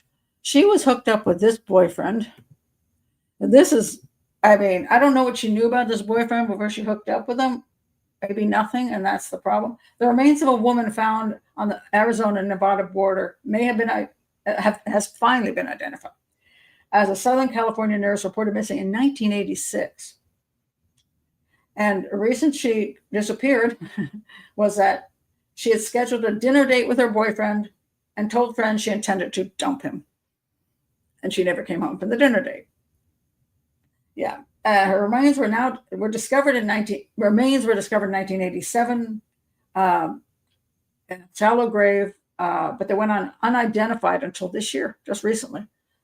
Finally, dental records confirmed the match. Riley's boyfriend, known as Robert Howard Smith, told the police at the time of her disappearance that she had canceled their date. So this is an interesting way to deal with. I actually wasn't with her I might have been the last person to see her, or maybe I wasn't. I don't know how many killers have said, I dropped her off at the corner and drove away. So the last time I saw her, she was perfectly fine standing on the corner. He's saying that, well, she never made it to the date, therefore I didn't do it. But listen to this guy's background. Oh my God. So then two days later, he vanished from town and dropped out of sight. They found out his real name was Robert Dean Weeks, who had a history of adopting aliases and was also connected to another disappearance in Nevada. His ex-wife, Patricia Weeks, had vanished from Clark County in 1968, just a few weeks after the divorce was finalized. Her body was never found. Then Weeks also dated a real estate agent, Cynthia Jabor, who disappeared in 1980 after the pair had a dinner date scheduled where she also planned to end their relationship. It's like, oh my God. Maybe when you want to get rid of somebody, don't go to dinner with them. Yeah. Or make sure you have somebody with you, or make sure it's a very public place so they can't go get you. He also got into an argument with a business associate, James Shaw, who disappeared in 1971. Shaw's bloodstained car was found abandoned in a Las Vegas parking lot. Shaw and Jabor were never found. He was good at getting rid of bodies. So anyway, they also got him on fraud and embezzlement charges related to his business. At Weeks' trial, two of his children with his ex-wife Patricia took to the stand and detailed how their father had beaten their mother on numerous occasions. As I said, yeah. And then you get murdered. So he finally was convicted of murdering Patricia and Jabor and sentenced to life in prison in Nevada, and that was in 1988. He's died. He was never charged with the nurse's murder because she just was identified. He died in prison in 1996, thank God. Now, looking at him, he's not a serial killer. A lot of people think he is because he's killed, let's see, how many did he kill? We got the two dinner dates that he did in. The ex-wife, who that disappeared after the divorce. Sometimes doesn't even help to leave them. That's true too. So that's 3, and then the business associate. So he's killed 4 people, but he's not a serial killer. He is a circumstantial killer. That I pointed out quite a few times. Somebody who doesn't kill just for the sake of enjoying killing people, and just doing that in isolation of anything else going on in their life. I mean, they're not necessarily connected to them. They're not dating them. They're not exes. They're whatever. They're not any of those things. What they are is someone who gets mad when he doesn't get his way. So you get Joran van der Sloot, not a serial killer. He's an angry date rapist. You get Peterson, Drew Peterson, the cop, who he's a circumstantial guy. When he gets pissed off and the person gets in his way, then he gets rid of them. This guy is exactly that. Even though he's killed 4 people, it doesn't mean he's a serial killer. So that's a different way of thinking. So, yeah. Coercive control. Well, let's say, can an abused spouse get Stockholm syndrome? And I think you might be right, Lady Jane. Coercive control. We humans do have some interesting things. People stay in relationships sometimes way longer than they should, because, as I pointed out, the person isn't always bad all of the time. So there's those times in between, which, first of all, people remember when they met that person. They fell for that person. They liked that person. They maybe fell in love with that person. They had good times together. Then they stayed together too long, and the other part of that person's personality started showing up. But in that person's head, they still remember the good stuff, and they have trouble matching the good stuff with the bad stuff. It's like there has to be this is the real guy. I know he was this way, and this stuff is coming in. Maybe there's something's wrong with his brain. Something happened in his life. Maybe he's gotten depressed. And they start making excuses for the side that they can't understand.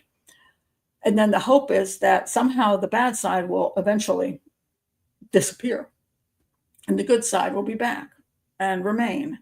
And there's a lot of reasons people stay. Putting a lot of effort into a relationship, especially if you've gotten married and have kids. You put all this effort into, you built this life with them. And the divorce is basically just going to annihilate the entire life that you've built. And you have to start all over again, sometimes in a very bad situation where you don't have the money, you lose your home, all kinds of things. Maybe it's a messy divorce and you might even lose custody of the kids. There's a million reasons. Very, very difficult. And then the other thing is, you talk about the coercive control and also gaslighting. Only reason I acted this way is because you made me. You're always saying it's my fault when you're not paying attention to the fact that you do these things that drive me to this point. You do this, you do that. And then the person goes, my God, maybe I'm causing the problems. And so, yeah, so then they fall for that. So it's more of a coercive control than Stockholm syndrome in that case. I think it really is that the gaslighting going on at the same time, that's your whole life, and throwing your whole life away is very difficult, except that you should. It's at a point where if somebody abuses you, you should get the hell out of there. Especially emotional abuse is hard enough. Sometimes you can stagger through that. And even with children, you can stagger through emotional abuse. And then the kids can grow up and say, well, I'm glad you didn't get divorced. Sometimes kids go, well, she did get divorced, because we actually did see all that arguing and things that were going on that weren't nice. But violence, physical violence, that's that line. I think if anybody crosses that, especially it wasn't some freak thing and they cross it over and over again, it only gets more violent. And taking that risk to be there any longer and to have your kids there, well, it doesn't mean that you can't, if you leave, you don't get killed. No, it doesn't mean that. Because sometimes those guys can't, or sometimes women can't stand to lose.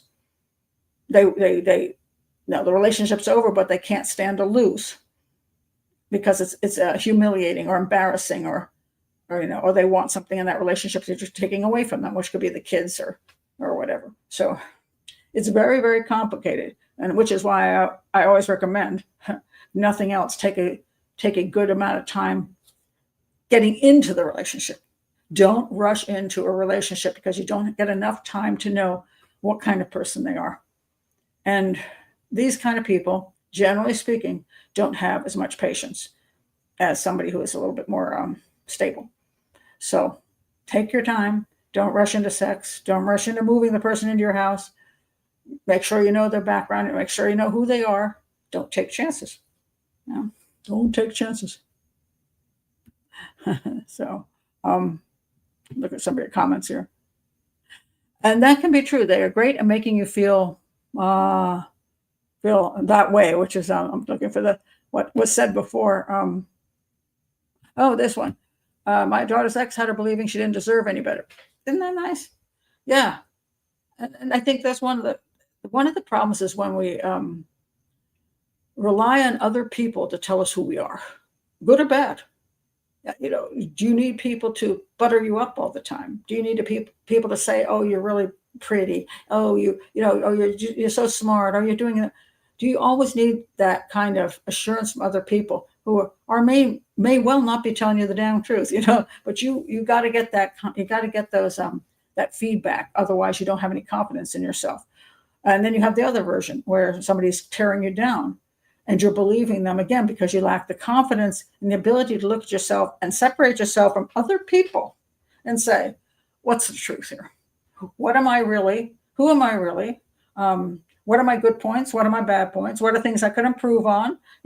What do I want out of life?" No, step away from other people who sometimes they're not even being mean or anything. They're just joining in to, help you out or to congratulate you or whatever they're doing.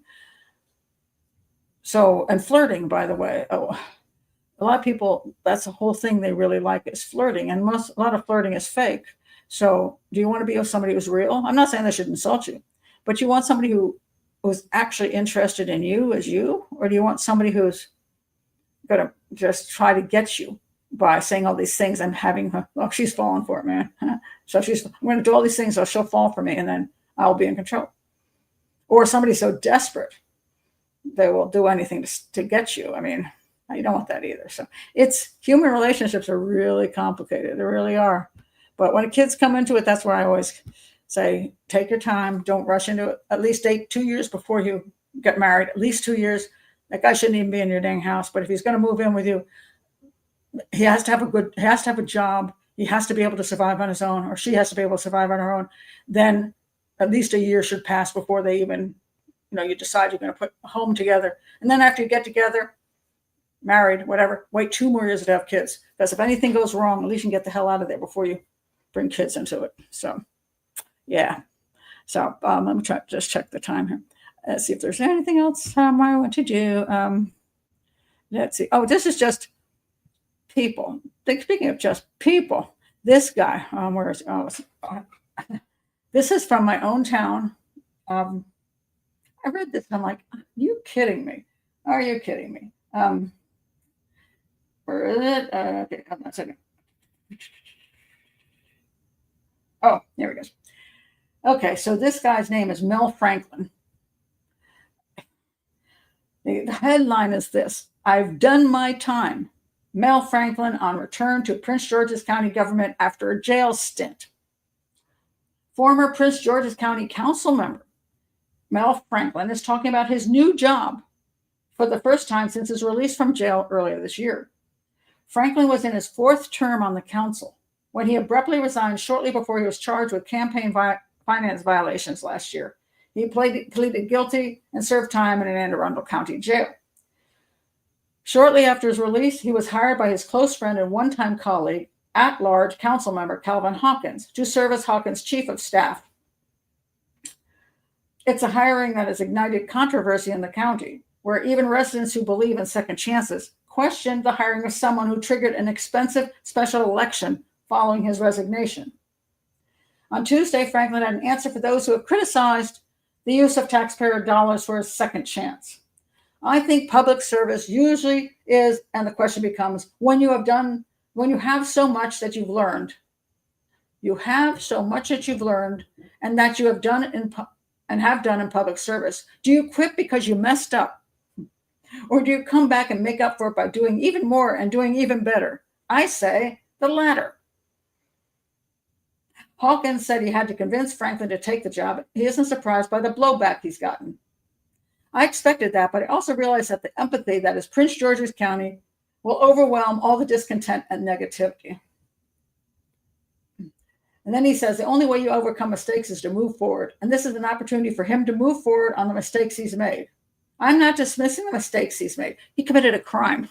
I love it when mistakes are a fancy word for crime. He committed crimes, and he was in his position of power when he committed those crimes. And I don't have any problem with him moving forward in life. He goes and he pays the price. He goes to jail. I also believe he should move forward in life, but stay the hell off out of politics and the council. Move forward in life. Own a store. Become a metro bus operator. Do something else. It doesn't involve money. Money and what should be high level of ethics, although some of our county people aren't that ethical. But so then it says here, his arrest last year wasn't Franklin's first scrape of the law while serving on the council. In 2016, Franklin was charged with a DUI while driving his county-owned vehicle and was sentenced for probation before that with that judge. That meant he never served time in jail.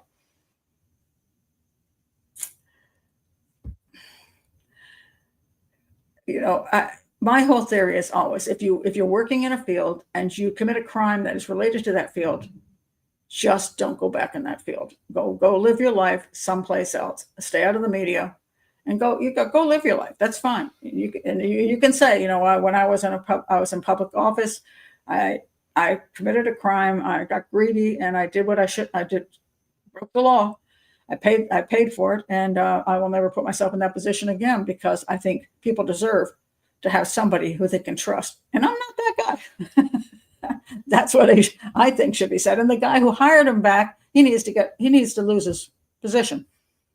Crazy. Anyway, sounds like this guy has new ideas about how he can get away with his crimes this time around. Probably. He sounds psychopathic to me, because he's trying to explain away what the wrong he has done in a way that he shouldn't be explaining away. So I question what kind of character he is. We've got a bunch of no politics here, by the way. Please do not get into politics on this channel by saying things about certain politicians. All right, I don't want that kind of stuff going on. This was a guy that, I will go back to him though, because this is in the past. DC voted Marion Barry back as mayor after his drug conviction. That is also true. And the Marion Barry case, people loved that guy. They did. He was very charismatic. I actually was at a dinner with him. My brother-in-law, Simon Brown, is a well-known, famous boxer, won 3 belts. He was being honored by Marion Barry. So I was at the dinner, and Marion Barry came rolling in, and he was very charismatic. But he also smoked crack with a lady, and then he said, the bitch may, how do you say? Bitch made me do it, or something like that. And he went to prison. He should never have returned to politics. That's my opinion. I'm not saying, he had an interesting technique. He went around town and he told a lot of the townspeople that he would help get their sons out of jail. So they voted for him. It's like, that was interesting. But anyway, he came back, and he shouldn't have. I said, I have no problem with it. After he screwed up, he should have just apologized to the public, and he should have gone and had a private life and left it alone. He should have. So, so that's just a thought on that. But it's just kind of funny the way some people say when they, was that what he said? I know this one. There were T-shirts that came out at the time about that. So, pretty amusing. But I'm reading that and going, wow, it's just great. DC's back. Oh, that's wonderful. I'm going to just do one more here. And this is the murder of Skyler Neese, because I was asked if I would do that. And, I don't know this one. There were T-shirts that came out at the time about that. So, but I'm reading that and going, wow, just great. DC's back. Oh, that's wonderful. I'm going to just do one more here. And this is the murder of Skyler Neese, because I was asked if I would do that. And because we're talking about why people do things and motives behind things and trying to understand human nature, which sometimes is not very understandable. Where's Tyler? Skylar, sorry, Skylar. There's poor Skylar. Skyler Neese. Yeah, just horrifically appalling crime. And her two friends killed her, stabbed her to death. And she was just young, 16-year-old. There she is. Look at her again. 16-year-old girl. Disappeared from her home in Star City, West Virginia around midnight. Her body was found the next year across the state line, or about half a year later, in Pennsylvania. Neese was murdered by two of her high school best friends. This is where it gets confusing. Her best friends. Not two girls who bullied her in school and hated her. Her best friends. Shelia, Eddie, and Rachel Schoaf. In January 2013, Rachel confessed to authorities that she and Eddie planned, and carried out Neese's murder. Schoaf pleaded guilty to second-degree murder. I'm not sure how it's second degree when you plan it. And she was sentenced to 30 years in prison with an eligibility of parole after 10 years. Eddie, the other one, pleaded guilty to first-degree murder and was sentenced to life in prison with the eligibility for parole after 15 years. Now, so go with me on this, and then you tell me what you think. Before I tell you what I think, I'm going to ask you what you think was behind this. Skyler Annette Neese was the only child of Mary and Dave Neese. At the time, Mary Neese was working as an administrative assistant at a cardiac laboratory, and Dave Neese was a product assembler at Walmart. Skyler was an honor student at University High School and wanted to become a criminal defense attorney. During the evening, she also worked at Wendy's. Now, the perpetrators, I'll call them Sheila and Rachel. Sheila was born in, West Virginia. Her parents divorced in 2000 after her father was in a car wreck that left him with a traumatic brain injury. Sheila had been friends with Skyler Neese since they were 8 years old, after having met at a local children's activity program called The Shack. After her mother remarried in 2010, she and mother moved to from Blacksville to Morgantown, West Virginia, where Sheila was then able to start attending University High School alongside of Skyler Neese. And that's kind of creepy to me because, my granddaughter has these lifelong friends that she's had, since she was a toddler, and some since she was, 6, 7. And they're really great friends, and you think it's hard to imagine them all sweet and happy now. And they're all together with arms around each other. They one day would kill you. Rachel, the other one, was raised in Morgantown, West Virginia. She's a daughter of Rusty and Patricia Schoaf. Rachel Schoaf attended a private Catholic school until high school. Then she started attending University High, where she met Eddie and Neese. Okay. So Neese, Skylar, I'll just call her Skylar. She worked at Wendy's that evening, and returned to the apartment. Her apartment complex surveillance shows that she left the apartment via a bedroom window at 12:30 on July 6th and got into a light-colored sedan. All right. Now, it seems like she's making the same mistake that young man just made, going out in the middle of the night with people, even if they're supposedly your friends. What do they say? Nothing good ever happens after midnight. Yeah. So she snuck out. At first, the identities of the occupants were unknown of the light-colored sedan. After being caught in a lie about the timeline of when she was picked up, Eddie, what's her first name again? I'm trying to keep that Sheila one. Sheila Eddie finally admitted that the car was hers. Neese's father said she did not take her cell phone charger, contact lenses, or solution. Her window was left open, and that she planned, obviously, to come back home. She wasn't running away. According to the court transcript, Schoaf, the other one, so she and Eddie picked up Neese in Eddie's car. In the trunk of the car, Eddie and Schoaf had hid cleaning rags, bleach, wet wipes, a shovel, and a clean outfit for each of them to change into once the murder was over. They wrapped the knives in towels and tucked them under their arms. They pulled up to Neese's apartment complex around 12:30, where she is seen climbing into the back seat of the car. The girls then drove to Brave, Pennsylvania, and stopped at a location that all three girls were familiar with, as they had been there on occasion to smoke marijuana. The three girls got out of the car and began socializing. Shof and Eddie claimed that they had forgotten to bring a lighter with them. Neese said she would go to the car to retrieve a lighter. After turning her back to them, they then counted to three, and on three, both of them attacked her and stabbed her to death. Skylar attempted to run, but didn't make it very far. Shof tackled her and continued to stab her, with Eddie following close behind. At some point in the murder, Neese managed to get hold of Rachel's knife and stab her above the ankle. Shof claimed that she stopped the attack after being injured, but that Eddie continued to stab Neese until there was complete silence and Neese's neck stopped making weird sounds. After they were certain she was dead, they attempted to bury her body, but they couldn't do it because the ground was too hard and rocky, so they instead covered the body with branches, dirt, and leaves. The killers then changed out of their bloody clothing, wiped themselves in the car with wet wipes, and left the scene. So anyway, apparently they had people at school, let's see, where is it? Indicates other students had overheard conversations between the two girls about the murder plot, but failed to report it, mistaking and believed that they were joking. So anyway, Shof agreed to plead guilty to second-degree murder, and the other one, and the Shof's family issued a public apology for the daughter's actions through their lawyers. She got 30 years and was eligible for parole in 10. The other one, she expressed remorse and apologized to the Neeses, her own family, and God during her sentencing, because that is always convenient. One of the first clues the police had that the girls knew more than that they were saying was a diary entry by Shof dated the day after the murder. And she did write about the Skylar situation and asked God for forgiveness for what happened that night and for all these lies. She expressed further remorse at the parole hearing and finally gave a motive.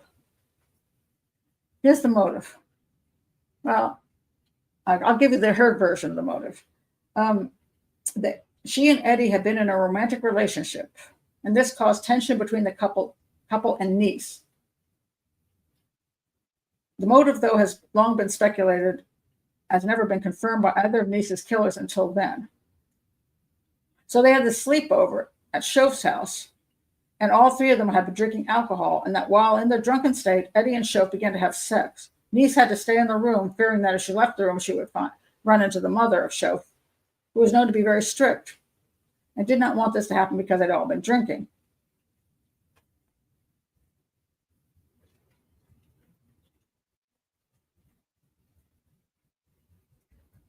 What do you think the motive is? That's an interesting point, Caitlin. Well, one of them was more of a leader than the other. That's probably true. One was more pulled into it. But still, what's the motive?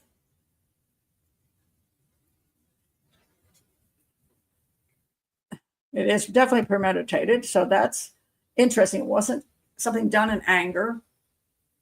She wasn't bullied by the girls. I mean, they were supposed to be her friends. I mean, most people can't imagine what it would, stabbing somebody, killing a friend of theirs. Of course, they not only do they have to do that after they've done that, they actually had to plan to bury a body and get away with it. Who does that? I mean, that's the question. Just hey, who does that? I'm looking for some more ideas here. Well,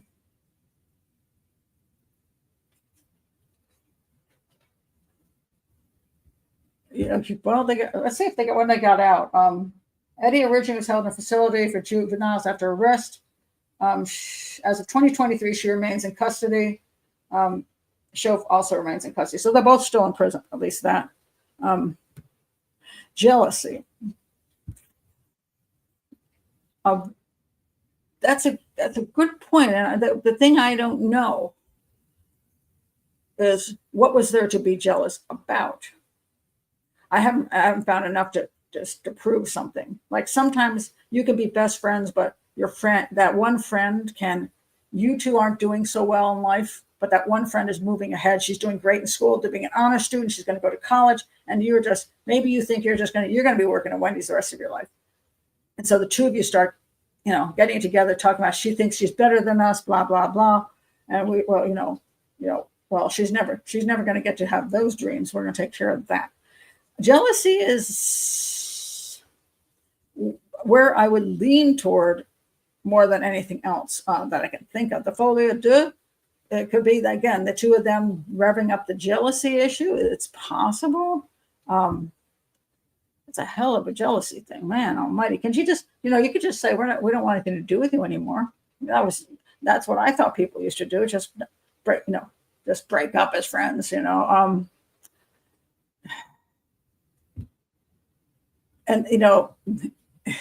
there's kids out there who stab people to death, and there's been quite a few cases of this where they wanted to see what it was like to kill somebody. I mean, that was their desire, was to see what it felt like to kill somebody. And they get this big kill, like the wilding kind of thing, where wilding is a group of people who do that for the thrill of it. They somehow getting a thrill out of a person's agony and fear and the blood coming out of the body. It boggles my mind how anybody could find that something they wanted to experience. And some people just want to know what it's like to kill, period, just by themselves. It's like they invite that one teenage girl invited a little, I forgot her name now. She invited a little girl to go take the little girl looked up to her and she took her out into the woods and just brutally murdered her, and just to see what it was like. So these two girls, I mean, they planned this whole thing to kill their best friend. And she obviously didn't have any inkling that they were going to do this. She wouldn't have gone out in the middle of the night with them. So it wasn't like I say, if they were people she was really sketchy about, it would make sense that, maybe sometimes people can, how can we say this? They aren't necessarily purposely going out with people, but they're like in a group of people and they get kind of pulled away from that rest of the people, and they end up with the people who they shouldn't be with, and then things go badly. But in this case, she specifically got in the vehicle with them thinking they were just going to go out and have a fun time for a couple hours, and then she'd sneak back in. I haven't looked into the rest of this murder to see whether there's some big, huge bunch of information as to why they did this. But it's pretty horrific. I mean, and the fact that you have teenagers plotting, they bring in the shovel and everything to bury somebody's body. I mean, when was this? When did this happen? Let me look for the time frame it happened in. 1995. So, which are pretty good years in this country. I mean, but it's like, what the heck? I mean, it does boggle my mind. So even as a profiler, I can say, you think so? They got off on what all this would entail: preparation, getting rid of the body, seeing if they could get away with it. That's an interesting look at it. They wanted this cheap thrill, the cheap thrill of committing this horrific crime. Maybe a Koberger thing. But it's even if as a profiler, I mean, I understand certain people better than others. Like for example, serial killers, I get what their point is. They want the power and control and the thrill of that moment because their lives are just they want to be that person who has that much control. They want to play God for a minute. I kind of see that. I see other ones too. But when it comes to something like this, it's just so hard to wrap your head around that, I don't know. That's why sometimes when people say you have to know the motive before you do the sentencing, I say maybe we'll never know the motive, because I don't know I don't see what the girl said really was the motive here. I don't know if they, and if they told us a motive, we know it was the truth. And even if it is the truth, so what? What if they said we wanted to see what it was like to kill somebody? Okay, just is that what does that mean? That you're a psychopath is likely, or maybe they're two psychopaths, or God knows.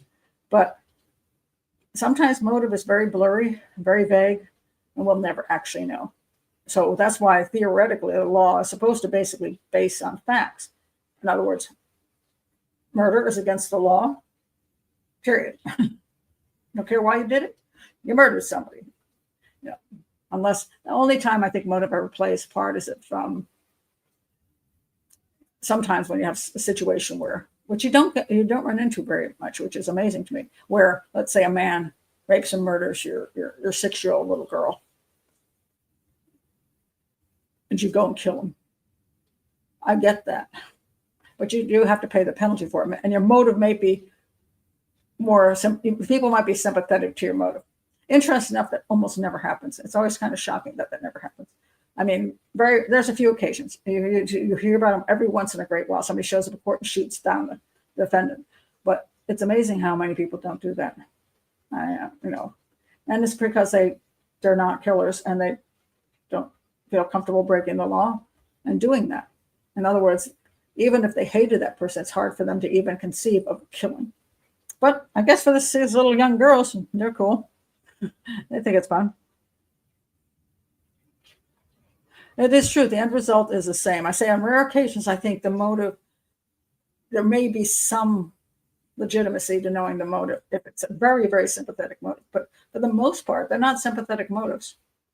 Yeah, because for the most part, it's because they're getting a kick out of it. They're getting something from it. You killed somebody for their money. You killed somebody because they're leaving you and you don't want anybody else to have them. You killed somebody because you want to see what it's like to kill. Really doesn't matter. When it gets down to that kind of thing. Just because I felt like it. Mm-hmm. I think I read that one from the other day when I did one of the videos where the guy says, so I killed 5 people. Okay. Yeah, okay. It's like he had no conscience, so his motive is kind of meaningless. So that's a good way to put it. Thank you for the proper terminology. Aggravating versus mitigating factors related to the motive. Yeah, but they're extremely rare. Extremely rare. That there's truly mitigating circumstances, something that you can say, oh, I get it. Maybe if I were them, I'd do that too. But most part, all the other stuff that any one of these psychopathic killers comes up with is just a waste of time. It doesn't really freaking matter. I don't care. I don't care whether Brian Kohberger wanted to know what it was like to kill. I don't care if Brian Kohberger was a incel who hated women and because he couldn't get a date and wanted to kill pretty women. I don't care if he wanted to pull off a cool crime and impress his ex-professor, Catherine Lansland, and see if he could get away with it because he's doing criminal justice. I don't care. You brutally murdered 4 people. Shut the hell up and go away. I just don't care because, again, I don't even know if you'll tell me the truth or if it's not a combo of things. I want to see what it's like to kill people, and I want to see if I could get away with it. And I hate those bitches. All 3. Yeah, so they claim he's not happy. Oh, poor baby. Poor baby. That's a great statement, Linda. Yep. When they show you who they are, believe them. And that's a problem people have when they're dating. Because a lot of times they are shown who that person is, and they just don't. They ignore it. Believe them. You're absolutely correct. Okay, I'm going to stop here. The rains have come. I hear lots of rain outside now. We're having another storm. So I had a flood in my living room last storm. That was lovely. So we'll see if that floods again. Mm-hmm. Anyway, I'm glad you're all here, and I will be doing that show on whatever I said his name was on Sunday. So you want rain? I'll send some to you. Oh, that's good. Yeah, the judge even addressed that and doubted that Kohberger couldn't be trusted to say the real reason. Yeah, that's why it's not worthwhile. And again, sometimes it's because we have this personal desire, just like, say, when you want to meet relatives you haven't met before, you have some, or you want to know this history. A lot of times it's we have this illusion about what that's going to mean for us, and a lot of times it doesn't turn out well either. There have been kids who have been adopted who wanted to meet their birth parent, and 30 years later they go meet their birth parent, and of course sometimes it turns out to be pleasant enough. Maybe there was actually a legitimately good reason why the person wasn't there for them, why they couldn't be a parent to them, whatever that might be. And maybe they can have some kind of a good relationship.